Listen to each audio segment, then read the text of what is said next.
Hi buddies, how are you all of you? Fine. A long time we studied very nicely through video, online teaching. Now this is the time where your test is there. अब ये आपकी परीक्षा है. हमने हमारी परीक्षा complete की. अब ये आपकी परीक्षा है और आपके साथ it is the exam of your parents also. And that is the reason I have mentioned here this one कि दिव्य बुद्धि ની कसौटी કાળનો પ્રકાર છે. Means whatever you studied, आपने जो पढ़ाई किया है बच्चों, now this is the time. ये जो टाइम है, now you have to express yourself. आपको अपने आप को जो है एक्सप्रेस करना है यहाँ पर.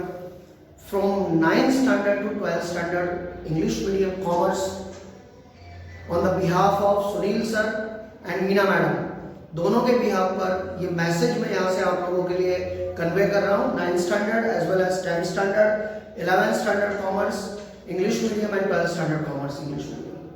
So whatever instruction I am giving you, listen this video carefully, and not only the students, it is my personal request to parents also. मैं पेरेंट्स लोगों को भी ये रिक्वेस्ट करूंगा कि please they watch this video with their words. अपने बच्चों के साथ आप भी ये वीडियो देखिए तो रियल में आपको भी समझ में आएगा कि किस तरह से ये एग्जाम आपने घर में कंडक्ट करनी है. रीजन ये है कि पिछले परीक्षा के अनुभवों से हमें जो समझ में आया, हमें जो कुछ थोड़ी बहुत कमियां नजर आई, हाउ टू रेटिफाई दैट, उस एम को लेकर हम ये वीडियो जो है आपके सामने रख रहे हैं. नो डाउट लास्ट टाइम आप लोगों के efforts really it is appreciable. मैं उसके लिए तो सचमुच आप सब लोगों को बधाई देता हूँ, parents as well as students. लेकिन हम उसे और बेहतर कैसे बना सकते हैं, ज़्यादा सिस्टमेटिक कैसे हो सकता है, उसको लेकर ये गाइडलाइन है. So very clearly and very sharp brain to try to understand, because दिव्य बुद्धि ની कसौटी કાળનો પ્રકાર છે. Just that one you keep in your mind. So let's start. मैं एक पॉइंट कवर करता जाता हूँ. First let's talk about the time marks. Okay, तो 9th स्टैंडर्ड इंग्लिश मीडियम आपका पेपर 50 मार्क्स का है and it will start 9 o'clock 9 to 11. 10th standard आपका जो पेपर बच्चों that is 3 hours 9 to 12. Again 11th standard आपका पेपर अगेन 50 मार्क्स का है and you have to attempt that 9 to 11. and 12th standard आपका paper again 3 hours का है and that you have to attempt 9 to 12. first thing. second, 9th standard 50 marks, 11th standard 50 marks, 10th standard 80 marks and 12th standard 100 marks paper is there. that one you have to keep in your mind. सबसे पहले आपको ये ध्यान में रखना है, पहली बात. दूसरी बात, आपको टाइम का आपको मालूम पड़ गया. उसके बाद में आप लोग जब पेपर लिखे बच्चों, तो वहां पर आपको जो है एक चीज ध्यान में रखनी है. आपके जिस तरह से स्कूल में सप्लीमेंट्स आते थे, same kinds of supplement, it is my request, please you purchase from the market. ले लीजिए एक बार उसको, और उसका जो फ्रंट पेज है वहां पर आपका नाम, रोल नंबर, स्टैंडर्ड, वो सब कुछ वहां पे जो है, सब्जेक्ट, डेट, वो जो भी है जैसे आप स्कूल में फिलअप करते थे, you have to fill up like that way also. Because last time हम लोगों ने ये ऑब्जर्व किया कि कुछ बच्चों ने अपने नाम वगैरह नहीं लिखे हैं और सब लोगों ने लिखे हैं तो पूरा का पूरा पेपर एक साथ में रख दिया. तो don't do like that way. Individual, जैसे हर एक दिन आप एक पेपर लेते थे और एक पेपर में आप जो है आप पूरा सब्जेक्ट वाइज उसको क्लियर करते थे. Accordingly you have to do that. वो आप लोगों को करना है. और ये मेरी पेरेंट्स लोगों से मेरी रिक्वेस्ट है, वो भी जब बच्चे लोग ये काम कर रहे हो, प्लीज ऑब्जर्व देम. अभी you are the substitute of us. अभी आप उनके रियल सेंस में गार्जियन हो गए हैं. अभी तक हम उनके गार्जियन थे, हम उनको यहाँ पे बताते थे. अब आप उनके गार्जियन हैं, उन्हें उनको ये गाइडलाइन दीजिए कि भाई आवेदन करवाना चाहिए. You have to do accordingly. इस तरह से आप उसे कीजिए. ये आपको खास ध्यान में रखना है. तो जब भी आपका बच्चा पेपर दे रहा है तो उस समय में प्लीज आप उसे वैसे ही वॉच कीजिए, वैसे ही उसके ऊपर नजर रखिए जैसे हम हमारे बच्चों को यहाँ पर स्कूल में हम ट्रीट करते थे. बिल्कुल उसी फेयर मीन से ये होना चाहिए. That is the challenge. मैंने इसीलिए यहाँ पे मैं बार बार इसलिए ये याद दिला रहा हूँ, काल नो प्रकार मीन्स व्हाट. ये टाइम ऐसा क्रिटिकल है. और उसकी जवाबदारी हमें लेनी ही पड़ेगी। अगर हम ये नहीं करते हैं, अगर हम उस अनुशासन में, उस डिसिप्लिन में अगर हम नहीं रहते हैं, तो हमारे जो डिज़ायर गोल हैं, हमारी जो एस्पिरेशन एंड एक्सपेक्टेशन है, वो कहीं ना कहीं डाइवर्ट हो जाएगी और फिर उसका जो हमें डिज़ायर रिजल्ट मिलना चाहिए वो मिलेगा नहीं, कुछ और मिलेगा। अभी तो वी विल बी हैप्पी, खुश हो जाएंगे, वो इतने अच्छे मार्क्स हैं, लेकिन वो आने वाले टाइम में कहीं ना कहीं हमें जो है पीछे धकेल देंगे। तो ये ना हो, उसके लिए दिस इज द चैलेंज। तो ये चैलेंज जो है पेरेंट्स लोगों ने उठाना है।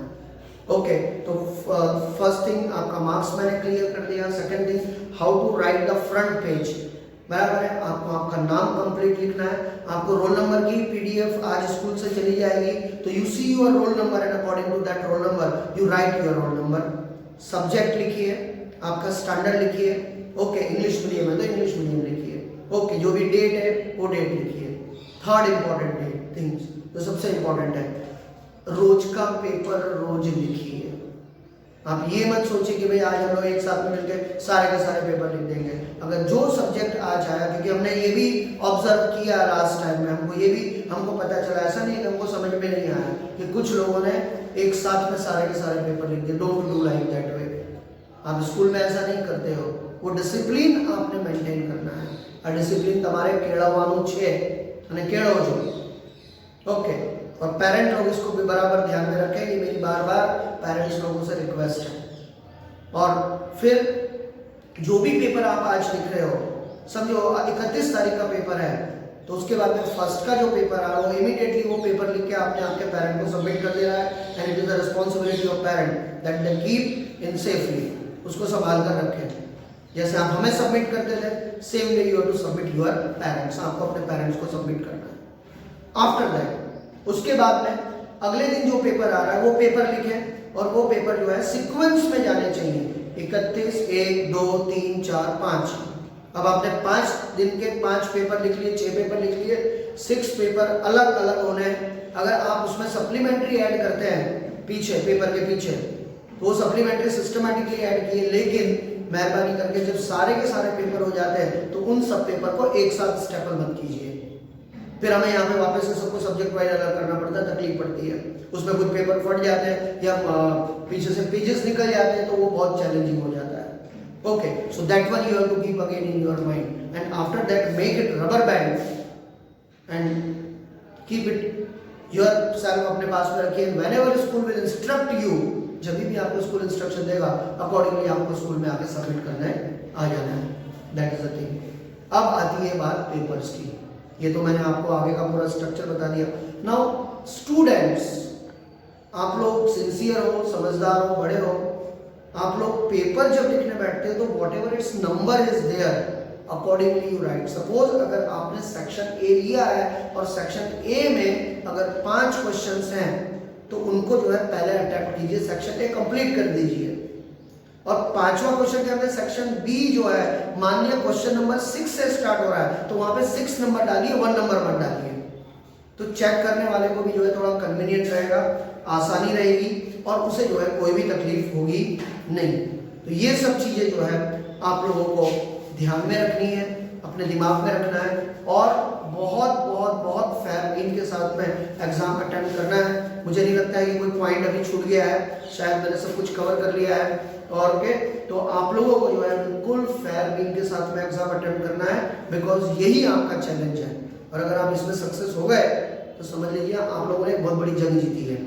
ये it's not a small thing, ये बहुत बड़ी बात है बच्चों, कि आपके सामने कोई नहीं है और आप ईमानदारी से आपका काम कर रहे हो। Honesty is not a policy, it is a principle, और वो आपके जीवन में होनी चाहिए। अगर आप यहाँ आज मेंटेन कर लोगे तो जिंदगी में आगे कहीं पर भी आपको तकलीफ नहीं पड़ेगी। इसलिए मैं फिर से बोल रहा हूँ, ये चैलेंज है आप लोगों के लिए, और अगर आपने इस चैलेंज को अगर सक्सेसफुली अगर इसको उठा लिया आप लोगों ने, तो डेफिनेटली आपकी ज़िंदगी भी जो है अपलिफ्ट हो जाएगी पॉजिटिवली, और आप जो है एक प्रॉपर पाथ पर यहाँ से चल पड़ोगे। Okay, so wish you all the best and best efforts to all of you and systematically attempt your exam सही तरीके से। I request please madam, sir, Sunil sir, आप लोग आइए जरा, बच्चों को जो है थोड़ा, मैंने तो बहुत डिस्टर्ब कर दिया, जरा आप लोग जरा ऑल द बेस्ट बोलिए जरा उन लोगों को। Okay sir, please.